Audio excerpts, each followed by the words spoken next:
Bismillahirrahmanirrahim. Assalamualaikum warahmatullahi wabarakatuh. Salam sejahtera. Sudah pukul 3.45. Semangat. Tapi semua dah tersandar saja di kursi masing-masing. Saya jangka ilmu-ilmu yang tuan-tuan dan puan-puan dapat pada petang ini biasanya hanya didapati oleh mereka yang banyak bekerja dengan syarikat korporat. Jadi tuan-tuan dan puan-puan beruntung Puan Ainun ingin mengadakan kursus yang sebegini pada tuan-tuan dan puan-puan, ya. Jadi petang ini setelah tadi mendengar daripada Puan Ainun, kemudian daripada Puan Armiati berkenaan dengan bagaimana penubuhan syarikat dan sebagainya, kemudian dari Puan Nur Aminah berkenaan dengan ALP, tanggungjawab, chairman dan sebagainya. So sekarang saya sambung dengan bagaimana penubuhan syarikat holding dan anak-anak syarikat. Ini berdasarkan pengalaman bersama ABS, ya, dan juga pengalaman saya yang dulu-dahulu.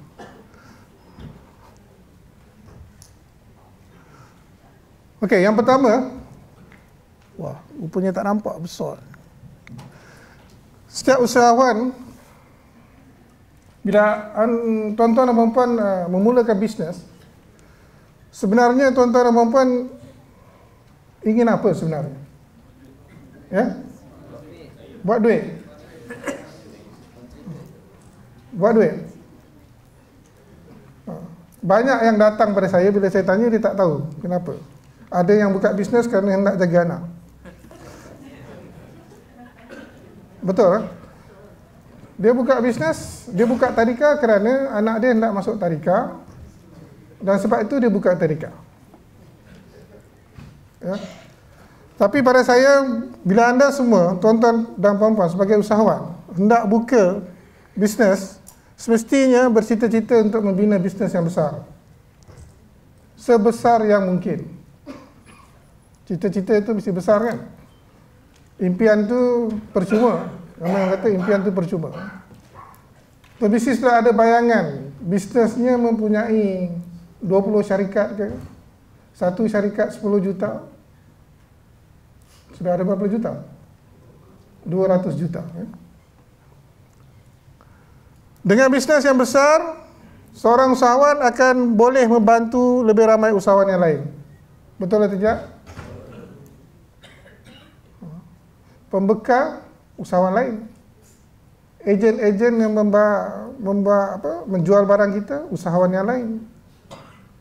Itu tidak termasuk lagi beliau akan membayar gaji pekerja-pekerjanya, staf-stafnya. Jadi lagi besar bisnes sebenarnya, lebih besar tanggungjawab dan lebih besar sumbangan tuan-tuan dan puan-puan kepada masyarakat, bangsa dan agama. So ini mesti kita lekatkan dalam minda kita, bahawa sebagai seorang usahawan, kita mesti bercita-cita besar. Kerana tuan-tuan dan puan-puan ingin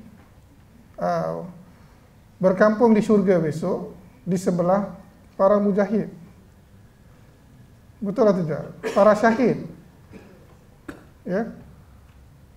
Sebab orang usahawan yang benar, usahawan yang betul, usahawan yang beriman, matinya esok bersebelah dengan orang-orang yang syahid.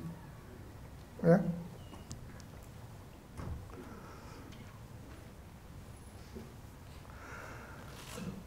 Dan dengan bisnes yang besar, tuan-tuan dan puan-puan membayar zakat yang lebih banyak, cukai yang lebih banyak.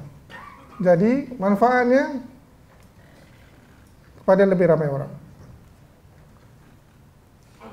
Jadi boleh tukar. Kalau tidak ingin berimpian syarikat yang banyak, impiankan saja zakatnya 20 juta setahun. Boleh? Ya. Dan dengan yang besar juga, beliau juga mampu membawa perubahan sosial. Kita boleh nampak. Pernah tengok Bill Gates dengan Melinda Gates, setelah mereka berhenti, dan membuat yayasan sendiri. Bagaimana mereka membantu orang-orang Afrika, bagaimana mereka membantu dari segi pendidikan, education. Tidakkah tuan-tuan dan puan-puan mahu menjadi begitu? Ya. Dan kalau kita tengok, beliau sendiri mengikut langkah Nabi kita Muhammad SAW. Membuat bisnes yang besar, kemudian berhenti, total berhenti, terus buat kerja-kerja sosial. Seperti Nabi kita, berhenti umur 38, 40 tahun menjadi Rasul. 100% time menjadi seorang Rasul. Tapi masa itu bisnesnya sudah besar. Ya.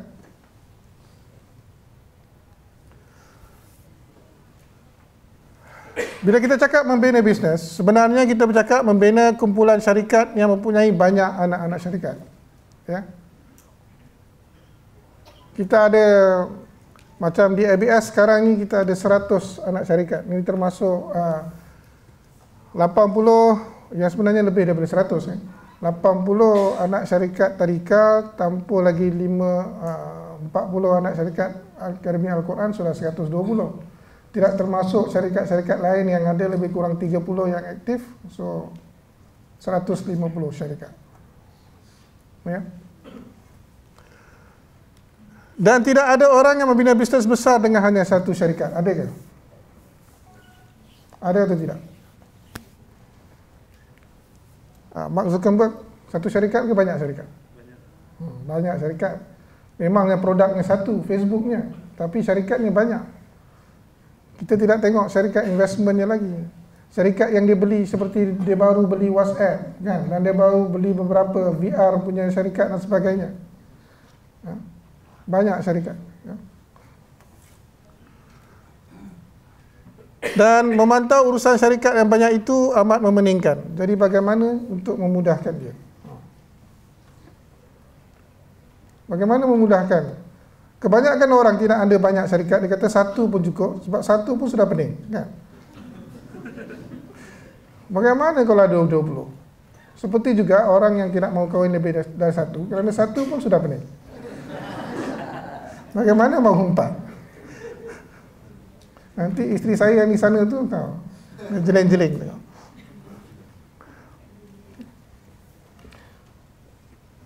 Oops, salah tekan. Okey. Bagaimana pula semua sumber-sumber yang ada boleh dikongsi dan dimaksimalkan penggunaannya. So ini semua perkara-perkara yang kita tanya apabila kita membina bisnes, ya. Dan bagaimana pula untuk mengurus risiko pelaburan anak-anak syarikat yang banyak. So bila kita ada anak syarikat yang banyak, setiap anak syarikat ni pastinya akan membuat beberapa pelaburan. Mereka menjalankan bisnes, ya. So setiap ini mesti ada risikonya. Jadi lagi banyak syarikat, lagi banyak risiko. Lagi bagaimana kita hendak menguruskan risiko itu? Ya. Dan bagaimana pula mengurus motivasi dan budaya syarikat apabila ada staf yang ramai? 10 staf pun kita pening, kan?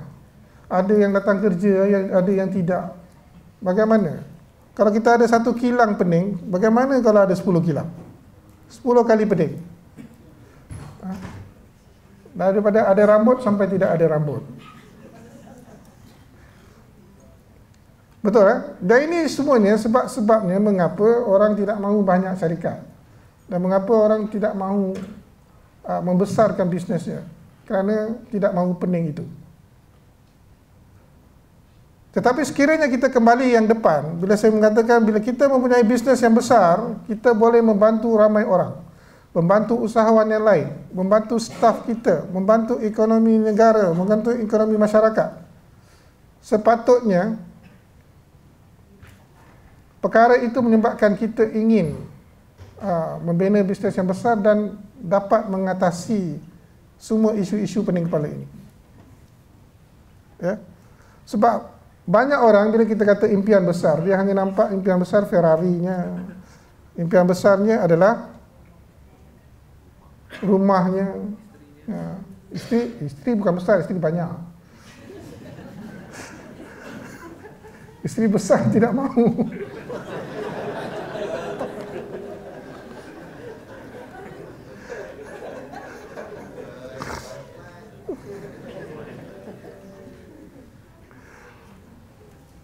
Ya. Dan sepatutnya bila kita memikirkan tentang sebenarnya apa yang kita boleh sumbangkan, itulah impian kita yang besar sebenarnya. Betul atau tidak? Ya, lebih daripada mempunyai kereta Ferrari, lebih daripada mempunyai rumah yang besar. Kita patut berfikir berapa ramai pekerja yang kita ingin gajikan. Kita patut berfikir berapa banyak zakat yang kita ingin keluarkan. Ya. Berapa banyak orang-orang lain yang kita boleh tolong dan sebagainya. Ya.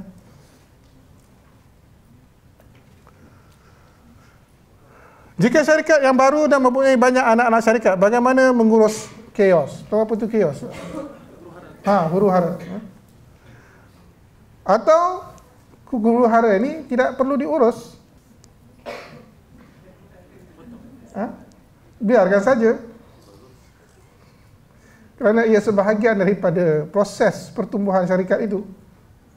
Kan? Kita terlampau sibuk untuk menguruskan chaos tu. Sebenarnya kadang-kadang chaos itu satu perkara yang perlu berlaku. Ya, perlu berlaku. Mengstruktur dan menyusun anak-anak syarikat dengan betul dapat memudahkan proses membina bisnes yang besar. So ini yang sebenarnya masuk kepada topik. Ya. Yang sebenarnya cara kita menstruktur syarikat, cara kita mengurus syarikat itu, cara kita membina syarikat itu sebenarnya dapat memudahkan proses membina bisnes yang besar. Ya.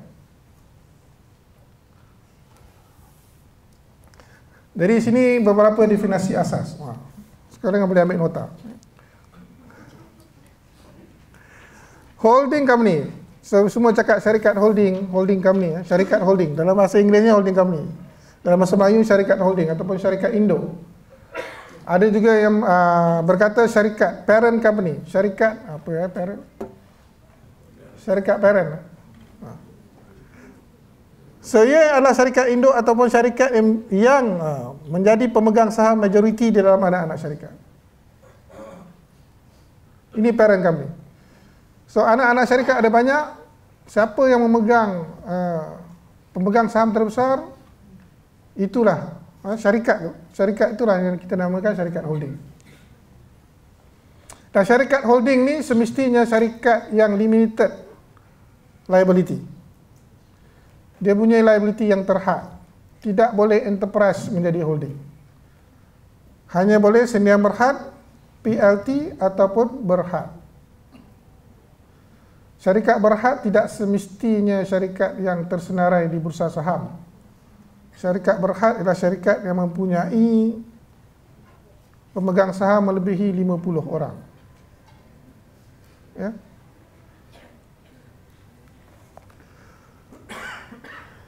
Dan dia boleh bertindak hanya sebagai syarikat pelaburan yang menerima dividen. So ada syarikat holding yang dia duduk atas je, setiap tahun akhir tahun terima dividen. Dia tak ada buat benda lain. Ya. Dan juga boleh menjadi syarikat pelaburan yang juga menjalankan operasi bisnes. Ya. Dia syarikat holding yang tidak ada apa-apa, tidak ada operasi bisnes. Ya. Dan ada juga syarikat holding yang ada operasi bisnes. ABS Ainon Holdings adalah syarikat holding yang 30% ada operasi, 70% dia dormant.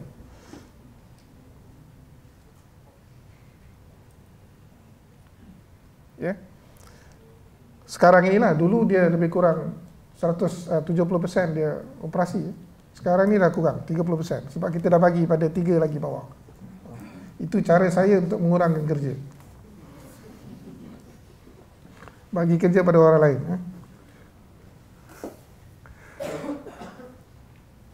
Okey, dia mempunyai yang kita panggil controlling equity ataupun equity kuasa di dalam anak syarikat ataupun syarikat ni yang dipanggil subsidiary. Ya. Kalau kita dengar subsidiary itu masuk anak syarikat. Ya. Controlling equity ni bermaksud walaupun dia mempunyai 40% saham, tetapi disebabkan dia mendapat wakil daripada lagi 10% yang mewakilkan dia, maka automatik dia boleh menjadi holding company. Katakan ABS Ainon Holdings mempunyai saham 40% dalam ABC Senia Berhad. 10% lagi Puan Ainon ada sebagai saham sendiri. Puan Ainon memberi wakil kepada ABS Ainon Holdings untuk menjaga sahamnya. 11%. So dia boleh menjadi anak syarikat kepada ABS Ainon Holdings. ABC Senia Berhad saja. Dan syarikat holding ni dia boleh hire and fire senior management anak-anak syarikat dia. Itu betapa besarnya kuasa holding company. Ya. Itu sebabnya semua senior management dalam anak syarikat adalah dilantik dan dipilih oleh syarikat holding. Ya. Setakat ni okey? Okey, syarikat subsidiary. Ini adalah syarikat di mana syarikat holding atau parent company mempunyai saham melebihi 50% atau mempunyai controlling equity. Antara dua, dia mempunyai saham 51 atau ke atas ataupun dia mempunyai controlling equity.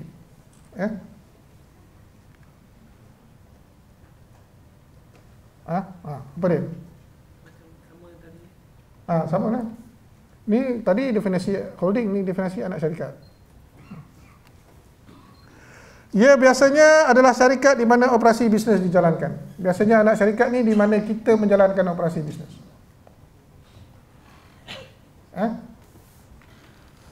Holding company tak buat apa, dia bagi pada anak syarikat.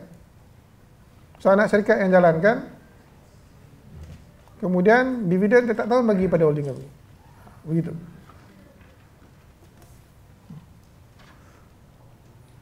Jika syarikat holding mempunyai saham 100% dalam syarikat ini, ia dipanggil anak syarikat milik penuh, wholly owned subsidiary. Okey. So kalau kita dengar wholly owned subsidiary, macam dulu macam anak-anak syarikat Petronas dulu, kebanyakannya ialah wholly owned subsidiary. Dipunyai 100% dipunyai oleh Petronas, Petroleum National. Ya. Kalau kita perasan, Petronas ni dia adalah Petroleum National Berhad, betul tak? Tapi dia bukan syarikat yang disenaraikan. Sebab dia syarikat milik rakyat. Milik rakyat Berhad.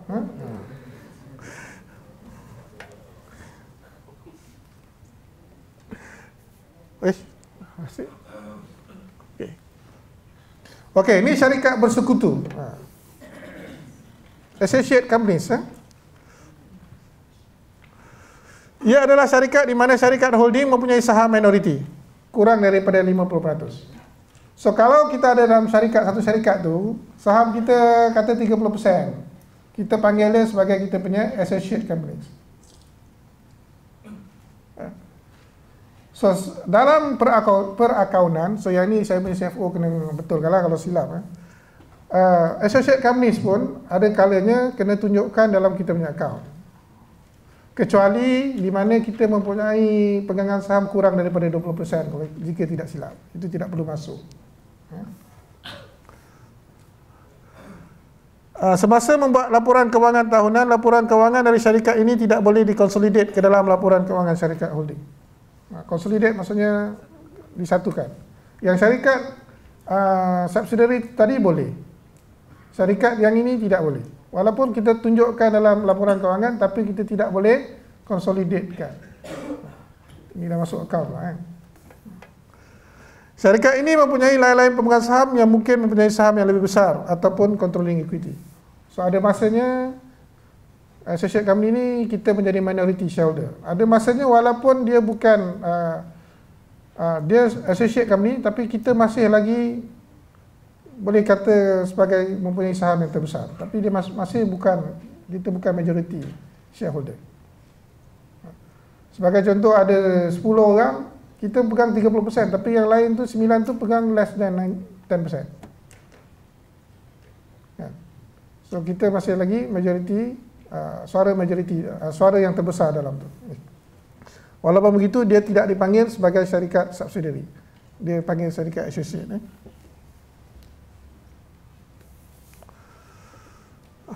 Okey, mengapa kita nak tubuh syarikat holding dan subsidiary. Kenapa ya? Sebab Puan Ainun suruh. Ikut sajalah kan.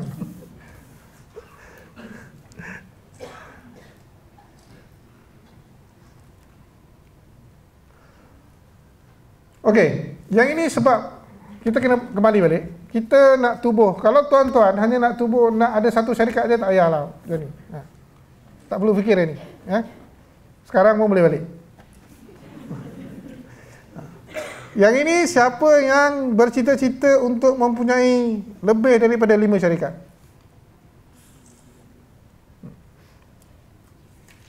Kalau tuan hanya nak kata nak satu syarikat saja, ini ilmu ni tak perlu pun tak apa, satu syarikat. Hanya fikir bagaimana nak jaga satu syarikat. Tapi tak adalah kaya sangat, cukuplah, boleh kan. Ferrari, orang nak Ferrari pun boleh lah kot. Ya.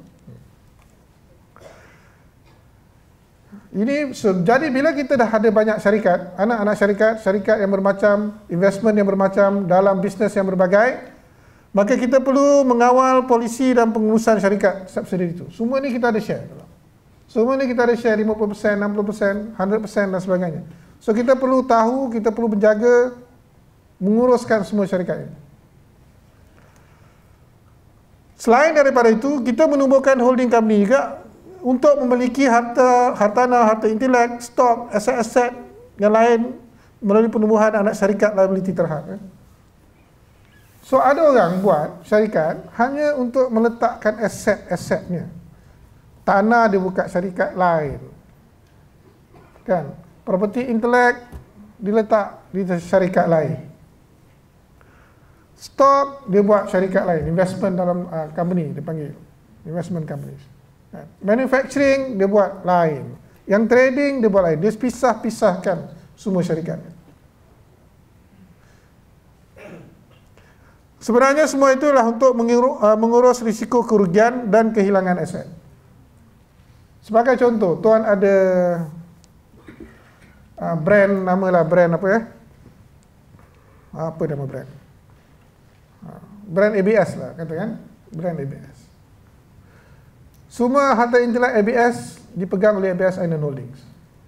Tapi penggunaan brand ABS itu adalah oleh syarikat-syarikat operasi seperti ABS Trading, ABS Data and Telco. Sekiranya apa yang berlaku pada ABS Data and Telco, dia tidak akan efek kepada brand ABS.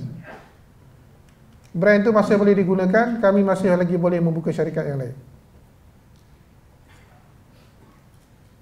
Banyak orang yang manufacture barang, harta inteleknya juga berada dalam syarikat yang sama. Apa-apa yang berlaku pada syarikat itu, dia punya brand dia pun habis. Ya. Jadi amat bagus sekiranya dipisahkan kedua-duanya. Ya, harta intelek letaklah dalam satu syarikat yang lain, biasanya pada holding company. Dan kemudian manufacturing itu bukalah satu syarikat yang lain. Kerana manufacturing ini mempunyai gearing ratio-nya yang amat tinggi. Dia mempunyai banyak aset yang berhutang. Jadi apa-apa berlaku, ekonomi downturn, yang paling first kali kena efek apa dia? Manufacturing.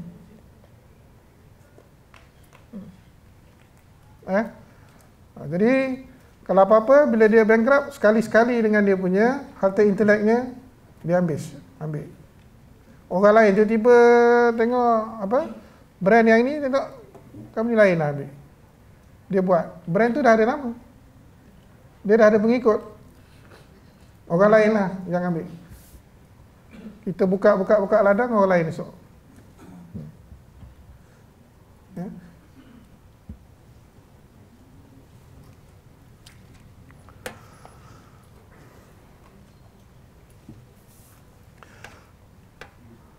Jadi antara sebab-sebab menubuh syarikat holding dan subsidiary yang lain ialah konsolidasi kewangan dan pengurusan cukai syarikat.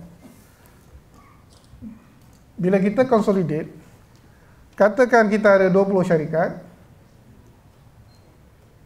semuanya kita consolidate pada holding company. 5 rugi, 5 untung. Kan? Bila kita combine kan, break even. Tak payah bayar cukai. Kan? Sekiranya kita tak consolidate, yang rugi itu memanglah tak bayar cukai. Yang untung tu kena bayar cukai. Ha. Selain daripada itu, perjalanan duit di antara anak syarikat mudah. Dia tidak perlu diberitahu. Dia seolah-olah macam ambil daripada poket kanan masuk poket kiri. Jadi dari segi per tax dan sebagainya dan struktur kewangan tu tak ada isu yang besar. Jika kita tidak jadikan anak syarikat dan sebagainya, kan, semua atas nama kita, dia menjadi sukar. Ya? Semua tu kita tak buat syarikat holding, semua atas nama Khair saja, kan, fituan-fituan besar. Kita tidak boleh buat macam tu. Tak boleh pindah-pindah duit begitu. Tapi sekiranya semua atas nama syarikat, kita boleh. Ya? Kita boleh pindah-pindah duit. Asalkan ia adalah anak syarikat kita, yang kita mempunyai majority share. Kemudian kita memecahkan fungsi-fungsi tertentu seperti manufacturing, pelaburan, aset kepada beberapa syarikat. So ini yang saya cakap tadi. Ini juga sebagai percukaian, kan? Mengapa ada orang dia buka syarikat?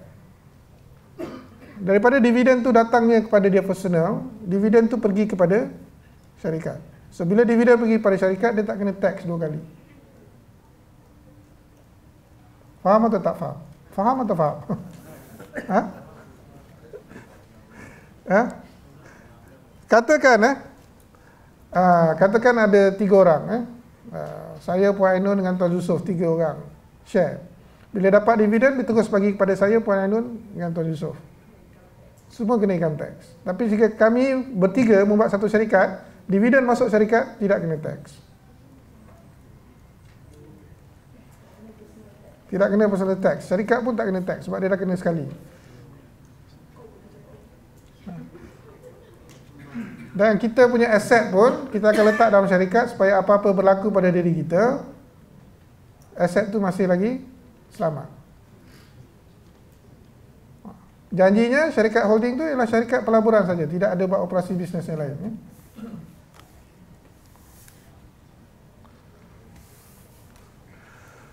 Okey, perkara-perkara penting apabila menubuhkan syarikat holding ataupun bila kita nak menstruktur syarikat kita. Siapa yang dah ada banyak syarikat tu nak structure syarikat.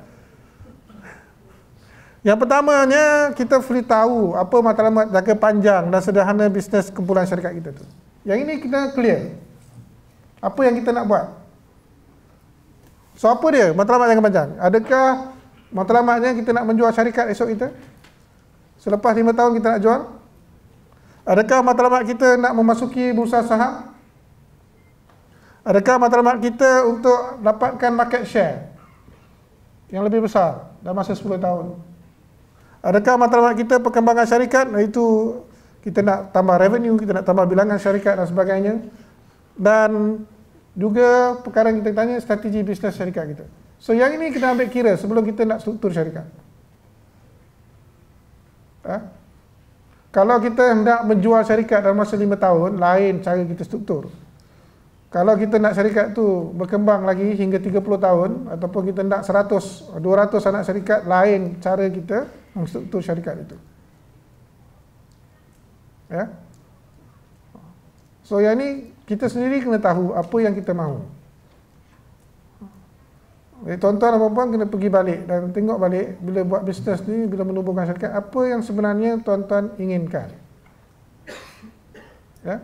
Sebab eksekutif pelaksana yang di syarikat, seperti saya dan sebagainya, kami, walaupun saya sebagai ALP juga, yang sebenarnya mengikut apa yang ALP mahukan.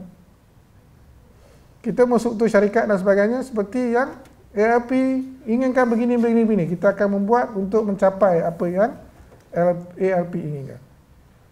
Dan apa yang ALP inginkan, kebiasaannya ialah untuk memberi pulangan yang terbaik kepada pemegang saham, menjaga risiko kewangan kepada pemegang saham. Ya.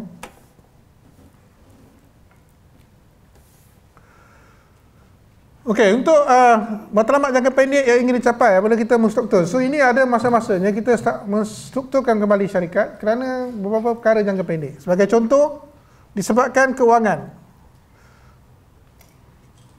Ya. Kita struktur tu sebab tiba-tiba ada isu tentang kewangan yang kita nak consolidate kewangan kita nak kurangkan cukai kita dan sebagainya. Ada masanya kita hendakkan operasi yang lebih baik. Ya, kita struktur sebab nak operasi yang lebih baik, kita lebih nak efisien, lebih fokus. Dan ada isu-isu mengenai manpower, mungkin tak cukup dan sebagainya, kita kena consolidate struktur balik syarikat. Dan ada masanya kita buat perkara ini sebab kita nak mengkonsolidasikan pengurusan kita. Ya. Bila tentang kewangan tu sebab antaranya ialah bila kita nak masuk gawat ni kan. So kita kadang-kadang kena strukturkan semula ni.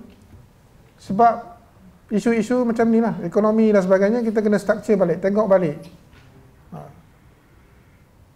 Sebagai contoh, bila nak masuk gawat, kita ada manufacturing. Sebagaimana kita nak memastikan bahawa manufacturing itu boleh survive. So kita tengok balik apa yang kita boleh buat. Boleh pecahkan company ke dan sebagainya. Semua perkara ni boleh dibuat sebenarnya. Kita boleh saja aset tu dipindahkan kepada syarikat lain. Kan? Mana-mana aset yang telah habis dibayar, kita pindah pada syarikat lain. Supaya dia selamat. Apa-apa berlaku, aset tu selamat.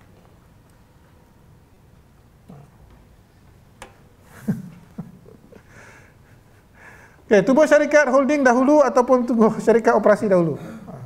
Mana-mana pun boleh. Kan? Kalau tuan-tuan memang nak sebagai investor saja, buka syarikat untuk invest dalam banyak syarikat. Ada orang kerja dia tu, dia pergi invest dalam banyak syarikat, pergi beli. Dia buka holding company dulu. Ini biasanya kita panggil private equity punya syarikat. Ini banyak. PLT ni bagus untuk private equity. Tuan-tuan ada 10 orang kawan ke 20 orang kawan, seorang bagi 50,000, sudah ada berapa? 1 juta ringgit. So 1 juta ringgit tu agak-agak berapa banyak company SME yang tuan-tuan boleh beli. Kan? Masa gawat ni banyak company boleh beli, kan?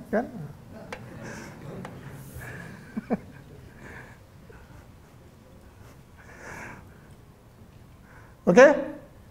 So kita kena lihat kenapa di tujuan tu. Jika ianya ingin membeli dan memiliki syarikat ataupun aset, maka boleh terus saja, kan?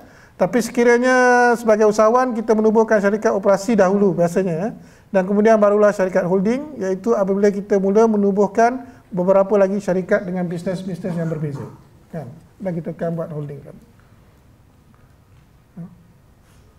Sebab bila kita ada holding company, lepas tu kita nak buka yayasan ke, macam ada puan tadi tu tanya nak buka yayasan, selepas tu dah boleh, ya.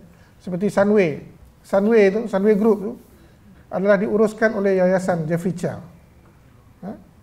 Syarikat tu sendiri diuruskan oleh Yayasan Jeffrey Chia. Yayasan tu sendiri bukan profit making. Sunway yang profit making, tapi semua duit tu pergi ke yayasan. Lagilah dia selamat lagi tax. Tapi tujuannya yang sebenarnya ialah supaya duitnya tu tidak dihabiskan oleh anak-anaknya. Kan, bila dalam yayasan boleh menentukan berapa banyak duit bagi pada anak-anak. Kan, tak ada dia boleh ambil sesuka hati.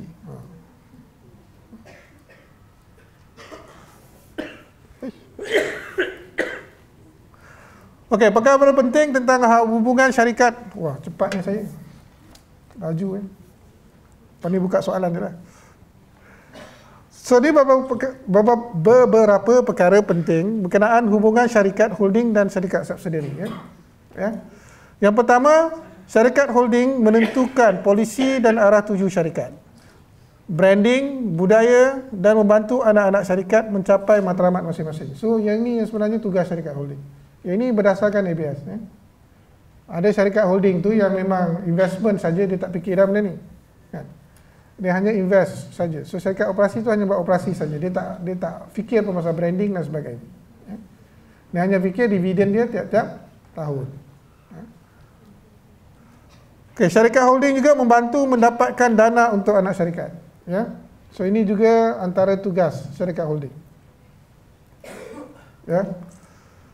Sebab itu banyak kita tubuhkan ABS Khadijah Services, kita tubuhkan ABS Khadijah Tadika. Ya. Syarikat operasi pula bertanggungjawab menjalankan operasi dengan gigih. Wah, ni. Dan mencapai keuntungan dan matlamat yang telah ditetapkan. So syarikat operasi punya kerja mencapai keuntungan, mencapai KPI. Jadi syok kan duduk kat syarikat holding, kan? Kerah dia orang.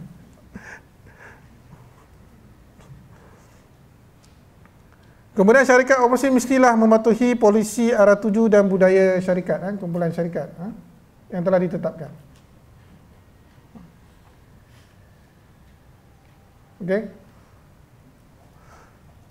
Dan kesemuanya bekerjasama untuk bantu kebaikan bisnes semua yang ada dalam kumpulan syarikat. So kita kena fikirkan bila duduk dalam kumpulan syarikat ni, semuanya kena fikirkan kebaikan bersama. Itu namanya bisnes berjamaah, kan? So kepentingan bersama. Walaupun begitu, kepentingan bersama itu adalah berdasarkan bisnes, kan? Bukan kepentingan bersama berdasarkan individu. Berdasarkan bisnes pada kumpulan syarikat. Ya. Boleh bergaduh, boleh bertekak, tapi akhirnya kita kembali kepada numbers, nombor-nombor yang akhirnya kepada kebaikan bisnes syarikat. Ya. So ini kalau semua orang dalam satu kumpulan memegang kepada perkara-perkara ini, insya-Allah kumpulan syarikat itu akan bergerak ke depan. Dia selalunya apa yang saya perhatikan, ada kebanyakan anak syarikat dan tidak boleh salahkan mereka. Mereka ada sendiri punya matlamat, kan? So tiba-tiba ada yang ni goyah menyebabkan dia kena bantu ke dan sebagainya.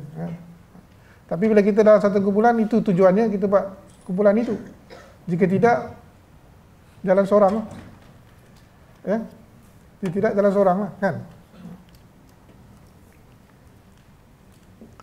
Okey, ini contoh-contoh. Ini contoh-contoh organisasi holding company.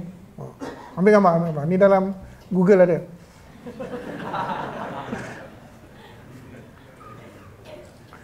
Ini Sime Darby Berhad. Kalau kita tengok, dia memecah kepada 5 division. So, yang ini cara dia ialah dia pecahkan company itu berdasarkan kepada industri ataupun sektor bisnes yang dimasuk. Nampak tak? So, sektor bisnesnya, sektor bisnes peladangan, sektor bisnes property, kemudian sektor bisnes industri, motor, ni yang kereta ni, Honda semua ni, dan kemudian energy. So dia dah pilih, Sime Darby dah pilih mana sektor bisnes dia masuk. So dia buat 5. So saya ambil satu contoh saja yang dia punya energy dan utility. So kalau kita tengok energy dan utility dia, banyak tak syarikat bawah? Banyak, kan? Ini syarikat yang besar saja ditunjuk. Ada lagi syarikat kecil-kecil yang tidak tunjuk. So di sini pula, kalau tadi berdasarkan sektor bisnes, sekarang ni dia pecahkan kepada sektor operasi. Di mana dia beroperasi? Satu China punya operasi, satu lagi yang bukan China punya operasi. Dia pecahkan kepada 2 pula, kan? Dia strukturkan syarikat dia tu pada 2 pula.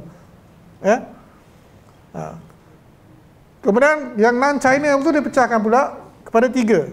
Trading, kepada engineering services tu yang sebenarnya services, dan kemudian kepada power. Yang China operation ada 2, iaitu port dengan logistik dengan water management.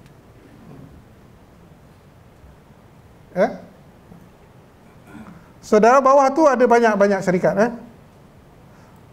So yang power tu semuanya adalah apa dia? Dana IPP IPP. So Science Nabi banyak duit, dapat duit daripada IPP. Kemudian kita ada Science Nabi Offshore Engineering, so kebanyakannya dalam engineering services. Kemudian tu Mekum. Mekum ni memang terkenal dalam trading, trading barang-barang teknikal. Ya. Siapa yang membayar gaji untuk anak-anak syarikat ni? Adakah parent yang keluarkan cek ataupun setiap syarikat yang keluarkan gaji? Katakan kalau walaupun parent yang keluarkan cek, akhirnya dia akan charge back to setiap anak syarikat. Tapi kebanyakan orang, kenapa parent mengeluarkan cek? Seperti macam ABS Ainon Holdings, kenapa kami yang mengeluarkan cek untuk gaji? Semata-mata kerana kami satu Sedia Berhad, yang lain syarikat kecil lagi. Dua, bila syarikat tu yang lebih besar mengeluarkan gaji dan sebagainya, staf akan lebih merasa selamat. Ya. Okey. Dan kita pun boleh mudahkan staf dengan mudah.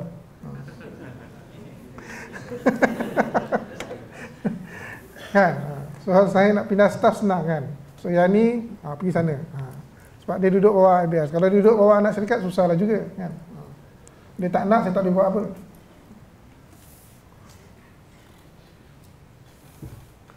Ini Roxas Group Structure. Kalau kita tengok yang sebelah kiri tu 35.7% saja dia pegang. Sedikit saja. Yang sebelah tu 100% ada satu je. Semua dia punya tanah dia letak situ. Semua aset tanah dia letak situ. Kan, dia tak letak dalam company yang yang di listed kat yang listed tu dia tak letak tanah situ, dia letak tanah tempat lain. Mandai tak dia?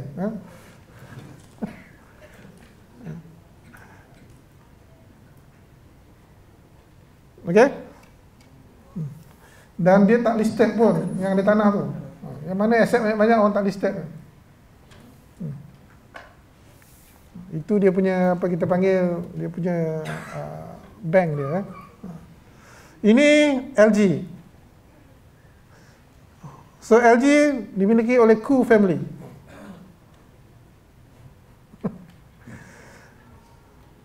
So LG yang kuning tu ialah syarikat LG yang holding company dia. Koo family ada 48.6% dia. Tak sampai 51% kan. Tapi dia ada controlling equity. Dia ada controlling stake. Itu yang penting, ada controlling stake. Okey. Kemudian dalam lain-lain syarikat tu semua dia ada less than 40%. Sebab itu semua adalah public listed. So public listed biasa je jarang kita boleh dapat 51% kita pegang. Dan kemudian untuk syarikat-syarikat yang di luar negara, dia ada LG International. So LG International tu maksudnya dia banyak joint venture dengan syarikat-syarikat yang lain. Kan? Walaupun dia pegang 27.5. Saya percaya dengan LG International dia ada perjanjian menggunakan branding LG itu. So dia boleh tarik balik brand tu bila dia nak.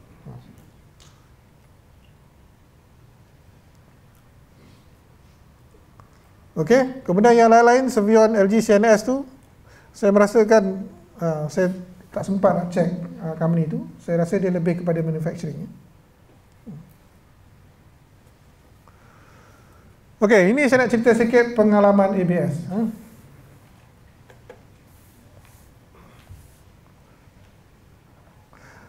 ABS bermula dengan syarikat PLT. Sebab nak tanya tadi, mana dulu holding ke syarikat operasi dulu? Kita bermula dengan syarikat operasi dulu. Kita bermula dengan PTS Hair Consulting PLT. Yang kini namanya sudah ABS Consulting PLT. Tak lama lagi akan jadi ABS Consulting Group Sedia Berhad. Kita dah tukar nama. Kemudian kita menubuhkan anak-anak syarikat di bawah PTS Consulting dengan pendiri-pendiri berlainan. Setiap PLT itu ada lain-lain, dia punya founders dia. Walaupun begitu kita memegang 51% dalam setiap syarikat. So semuanya pada awalnya memang semuanya bawah PTSA Consulting.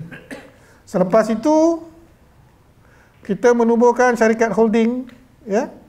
Kita menubuhkan syarikat holding yang PLT juga, yang maksudnya kita panggil PTS Hair Group PLT.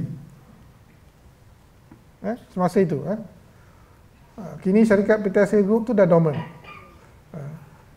Sebab kita telah menubuhkan Sedia Berhad, iaitu ABS Ainun Holding Sedia Berhad. So ABS Ainun Holding sekarang ni memegang saham dalam 3 syarikat utama. Dan lepas tu kita menubuhkan 3 division. Ini step dia. Lepas kita dah ni, kita ada 3 division. Kita dah pecahkan pula syarikat tu kepada 3 division. Mula-mula tu 4, lepas tu 3. Iaitu business services, trading dengan education. Pada masa itu memang ada syarikat-syarikat yang direct bawah yang kita panggil chairman office. Dia tak duduk dalam 3 division ni, duduk direct bawah chairman office. Tapi sekarang ni semua duduk antara 3. Kemudian kita menubuhkan 3 lagi syarikat holding di bawah ABS Ainun Holdings, iaitu ABS Consulting Group Sedia Berhad, ABS Trading and Distribution Sedia Berhad, dan ABS Education Sedia Berhad. Dan semua anak syarikat akan duduk di bawah salah satu daripada 3 ini. Sebab ini bertepatan dengan apa yang kami rancangkan, iaitu kami hanya ingin fokus kepada 2 sektor, itu sektor trading dan sektor pendidikan. Ada sektor kesihatan ke dan sebagainya, esok sama ada boleh diletakkan di bawah sektor apa tu, consulting group, ataupun kami tak ambil share. Kalau ambil share pun mungkin sebagai associate company saja. So ini dah memang apa yang ALP dah tetapkan. Dan kami juga telah tetapkan tentang perjalanan kami untuk disenaraikan, yang kini sedang difikirkan semula. Untuk disenaraikan, kan? Jadi bila kita fikirkan senaraikan, kita fikir bagaimana untuk memaksimalkan penyenaraian. Kita maksimalkan dengan menenarai 3 syarikat. Kita boleh senaraikan education, kita boleh senaraikan trading, kita boleh senaraikan ABS Ainun Holding itu sendiri. So dari segi itu kami mempunyai banyak apa yang kami panggil option, daripada kami hanya ada 1 syarikat saja. Ya. Dan syarikat ini telah melalui beberapa pengseturuan staf dan anak syarikat. Ada yang dah tutup, ada yang dia punya founders tu bertukar, ada nama syarikat bertukar, pelbagai. Ada yang bisnesnya bertukar, dulu nak buat bisnes ni dah jadi bisnes lain. Semua ada. Macam-macam.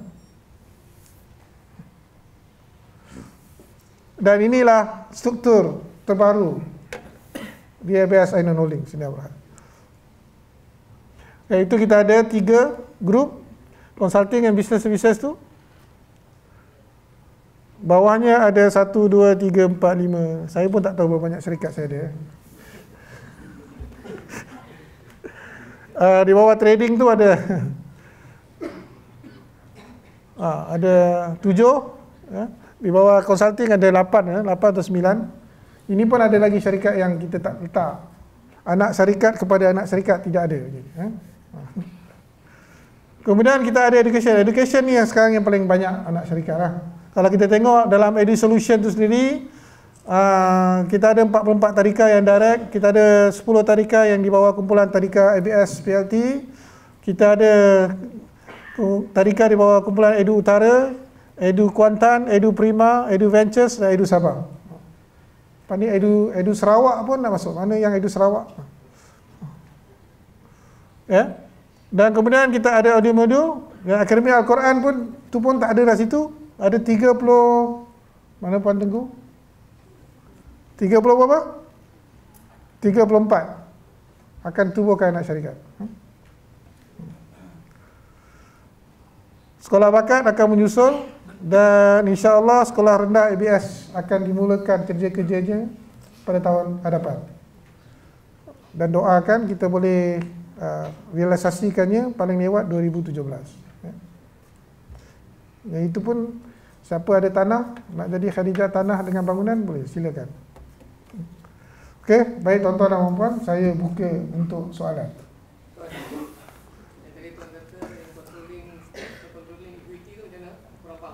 Controlling state, controlling equity, maksudnya walaupun dia mempunyai kurang daripada 50%, tapi disebabkan ada beberapa pemegang saham yang memberi dia wakil untuk saham mereka, maka dia mempunyai controlling equity. Ya? Wakil. Maksudnya mereka macam dia jadi grouping lah kan. Perlu tak syarikat induk tu mempunyai nama holding ataupun tak perlu? Lebih baik kalau ada. Ada orang dia panggil corporation, ada panggil group, kan? Ada panggil investment.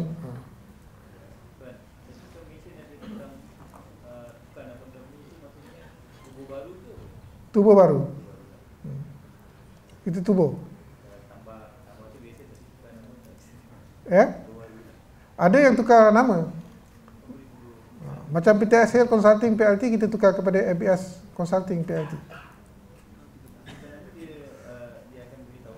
Kita ke SSM bayar RM30 tukar.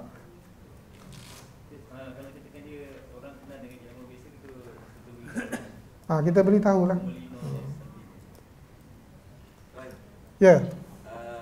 Kita semua tahu yang ABS gunakan pendekatan partnership Ya. untuk semua anak-anak syarikat. Kenapa open partnership dan bukan licensing ataupun franchising? Saya biasa baca, tapi hari ini saya nak penjelasan secara detail. Kita membagi choice pada market. Adakah ada kebaikan lebih melebihi daripada licensing? Okey, apa yang saya boleh katakan, open partnership lebih murah. Still ada fee lah. Still ada fee. Tidak ada. Open partnership ialah di mana kita ada share dalam syarikat tersebut.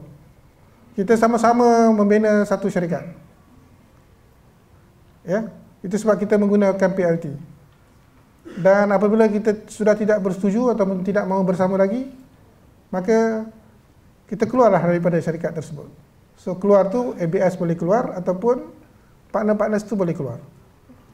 Jadi dia lebih mudah di situ. Walaupun begitu, dari segi tarikat kita mempunyai apa yang kita panggil perjanjian pengurusan dan sebagainya. So dia nak terang di sini ada banyak dia punya isu, tapi isu yang utamanya ialah supaya ada choice kepada kedua-dua pihak. So kita tidak terikat terlampau ketat. Kita akan terikat tapi tidak terikat terlampau ketat. Kita juga akan melancarkan kita punya licensing pada kongres ini. So sekali lagi, siapa nak tahu pasal licensing ABS, datang kongres ABS 17 dengan 18 ya. Kita akan lancarkan kita punya sistem licensing pula, di mana kita cuba sistem licensing tu untuk supaya lebih mudah untuk kedua-dua pihak. Ya. Dalam sistem open partnership kita bekerjasama, maksud dalam satu syarikat. Ada orang dia tak nak syarikat dengan ABS tapi nak guna nama ABS. So kita ada satu lagi. Ya. Transfer harta di antara syarikat yang bukan fully owned oleh induk, adakah mudah atau sukar? Aset. Transfer aset. Dia seperti transfer daripada satu syarikat yang lain kepada syarikat kita. Belum bayar atau tidak? Kena. Walaupun Perlu ada accountingnya. ada induk pun. Ada perjanjiannya lah tuan. Kalau Kalau fully owned, tidak, dia boleh pusing-pusing saja. Hanya ada accountingnya saja.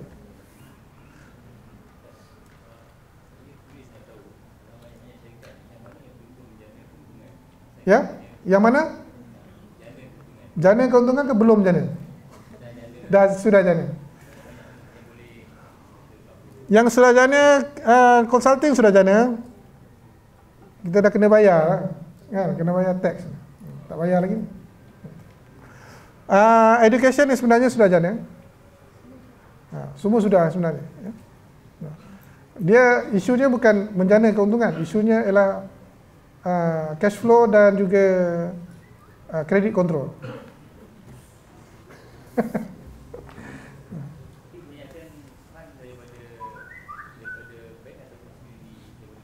Kita tidak ada duit dari bank. Tidak guna satu sen pun.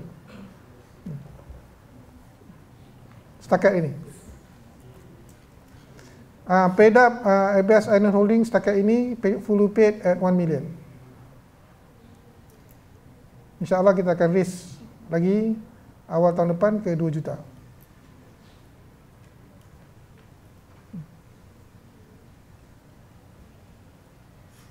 Tuan, Ya. Open Partnership ABS tu adalah sebagai tuan kata dalam kongres kita akan buat licensing pula. Ya. Adakah itu is a part of partial on the learning process trial and error ABS ke ataupun it's the strategy yang ABS? Kita mendapati ada permintaan untuk itu. Terutamanya mungkin kita akan gunakan model lisensi ini untuk Sarawak. ABS Edu Solution Sarawak. Semalam sudah cakap dengan Puan Kuspa. So, ada beberapa isu yang kita, apa yang kita buat di ABS selalunya, bila ada isu kita selesaikan isu itu. Kita mengeluarkan solusi yang baru. So, adakah mengatakan open partnership tu ada orang yang akan berminat untuk jenis yang begitu dan licensing ada orang lain? Kita menjangkakan esok yang telah ada open partnership, mungkin ada yang suka kepada licensing. Kemudian yang dah ambil licensing, mungkin tiba-tiba dia suka open partnership. Dia akan ada yang begitu. Kedua-duanya. Holding company tu, jika dia 100% tanpa operasi, so ahli-ahli staff holding company dapat gaji dari mana? Dapat gaji daripada anak syarikat bawah. Keuntungan dia kat bawah naik ke atas. Tak, syarikat bawah tu operasi. So dia mesti ada staff. So staff nak ada staff, dia kena bayar gaji lah. Tinggal gajinya dibayar oleh cek ABS Ainon Holdings. Tapi ABS Ainon Holdings akan charge back, kita panggil, kepada setiap syarikat. Kemudian nanti syarikat kena bayar management fee dan sebagainya. So itu perkara biasa dalam holding company. Ya.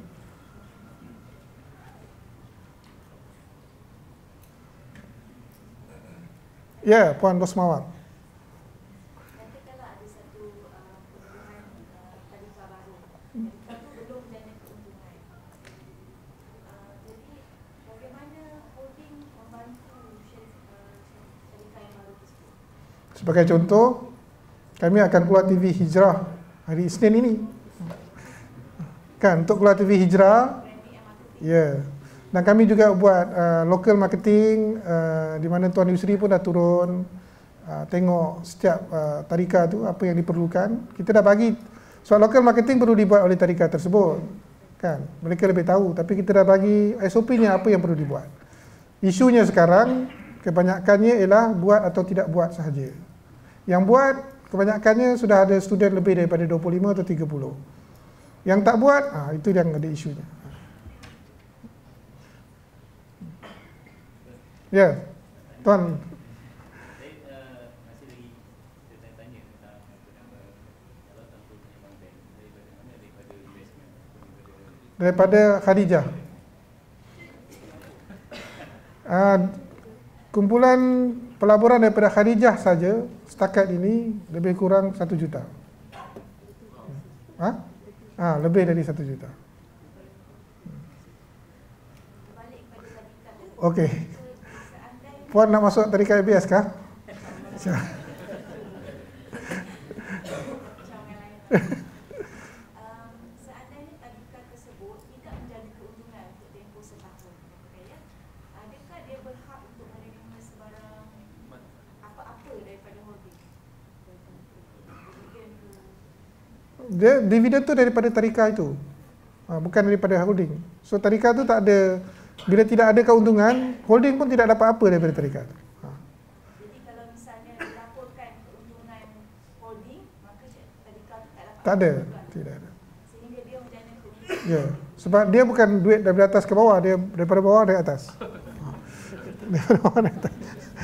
Duit daripada atas ke bawah ialah duit modal ke ataupun duit apa-apa lain.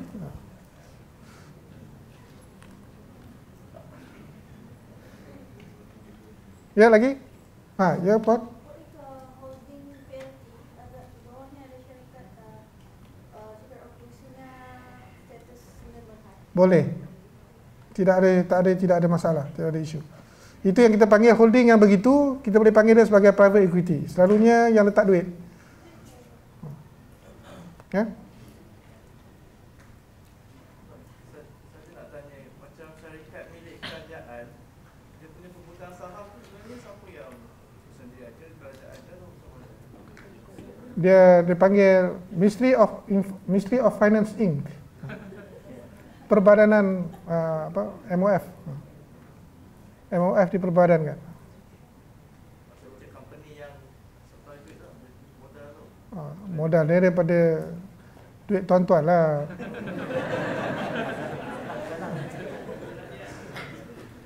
Kalau dia ambil hutang pun daripada kebolehan rakyat membayar cukai. Kalau dia rugi, kita boleh sama dia dapur. Boleh semasa pilihan raya.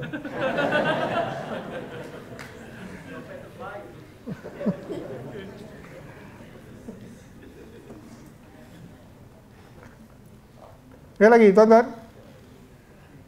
Ya. Contohlah di atas ni company holding, bawah ada 2 PLT.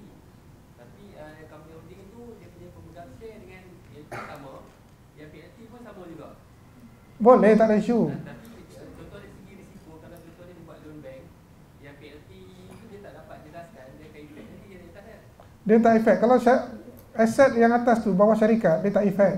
Dan maksudnya effect kat owner tu. Efek pada owner, tapi syarikat tu masih ada.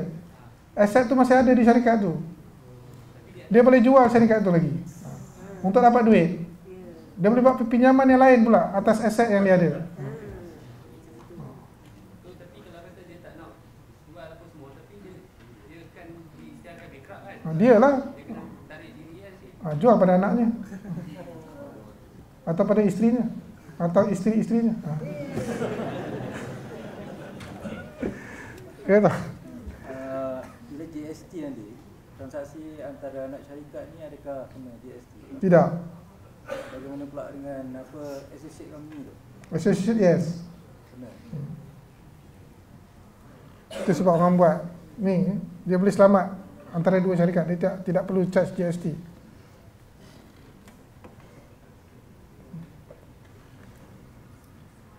Waalaikumsalam.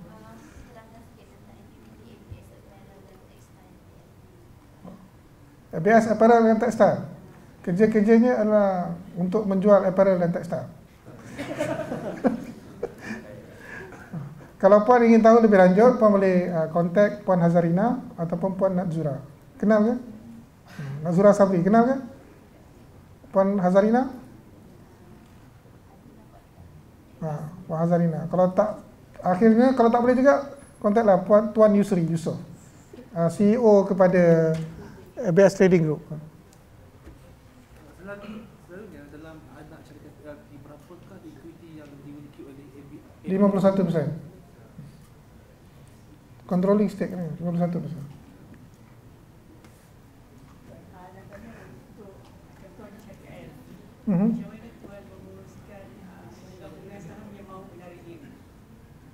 Bagi dia surat, isi, tarik lah.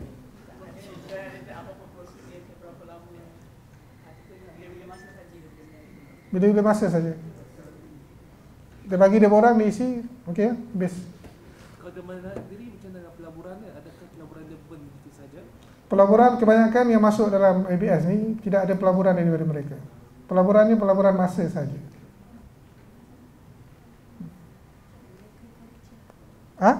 Melainkan Khadijah. Kalau Khadijah yang letak duit tu dalam syarikat Khadijah, kita akan jual. Kita akan open kepada orang untuk membeli saham tersebut. Ya. Sebagai contoh untuk perniagaan makanan macam saya, adakah saya perlu buka satu syarikat Silverheart Holding untuk pegang aset dan satu lagi satu syarikat atau PLT untuk bahagian penyediaan makanan dan Puan buat makanan apa ya? Boleh terang lebih lanjut? Saya supplier makanan. Makanan seperti? Sandwich, kek ke outlet kita. Adakah saya Berapa volume revenue sebulan? sebulan? Pendapatan sebulan? Setakat ni 1,100 lebih. 100,000 sebulan. Aset, apa aset yang ada? Itulah benda ni banyak soalan ni. Saya tak boleh bagi tahu macam ni tanpa mengetahui dengan betul apa yang perlu. Kalau 100,000 sebulan, puan kalau ada aset, puan perlu fikirkan aset tu diletak di tempat yang lain. Yes. Aset saja. So kalau makanan untuk distribution produk Asian tak patut pisahkan. Makanan sekiranya boleh juga. Boleh. Tidak ada isu, boleh. Biasanya produksi makanan ada aset.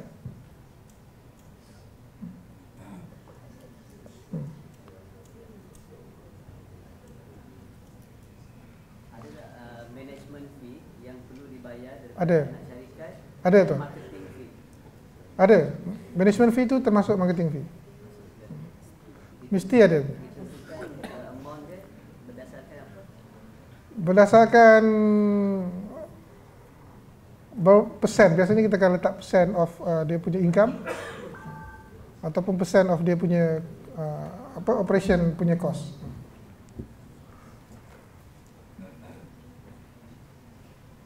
Itu semua perbincangan antara holding dan anak syarikat. Ya, Pak. Wah, untuk ABS ini berlaku dalam masa tidak sampai 2 tahun.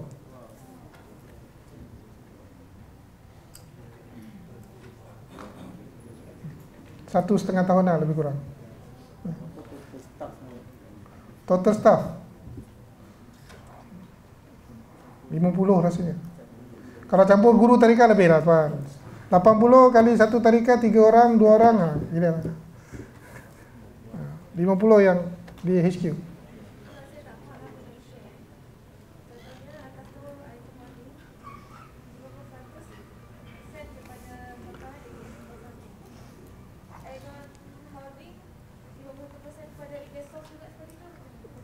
Apa yang akan berlaku di education kita akan mempunyai lebih kurang 80 ke 90% share. Di consulting juga kita mungkin akan ada share lebih kurang 70 ke 80%. Di trading saja saya masih belum berunding lagi. Anak syarikat kepada anak syarikat itu pun ada share juga ke holding ni? Anak syarikat bawah dipunyai oleh syarikat induk atas tu. Ya. Sekiranya bekerjasama dengan ABS untuk punya taska contohnya, Taska. adakah kita boleh tadika? Okay. Adakah kami boleh bergerak sendirian pula untuk bimbing jenama sendiri? Okey, yang mana tadika dengan ABS itu guna ABS. Tapi tuan-tuan dan puan boleh juga membuka tadika yang lain menggunakan jenama lain. Itu yang kita panggil open partnership. Kita tak menghalang perempuan membuka tadika yang lain menggunakan jenama yang lain. Cuma yang bersama ABS, itu bersama ABS. Jangan kita campur adukkan keduanya. Begitu.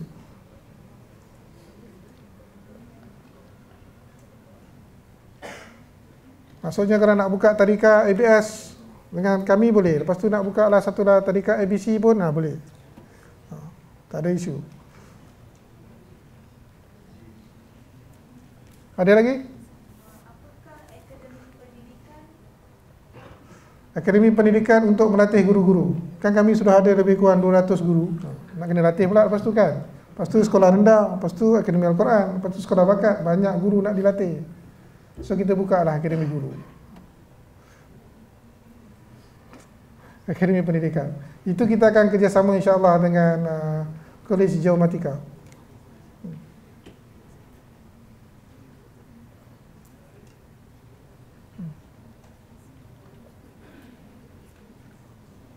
Ada lagi tuan-tuan puan-puan? Tidak ada. So, terima kasih ucapkan pada masa yang diberikan. Satu lagi, esok pukul 9 pagi di TV Al-Hijrah. Assalamualaikum, saksikan Tadika ABS di TV ya. Puan Suhali Ihsan. Okay. Assalamualaikum warahmatullahi wabarakatuh. Terima kasih kepada Tuan Hir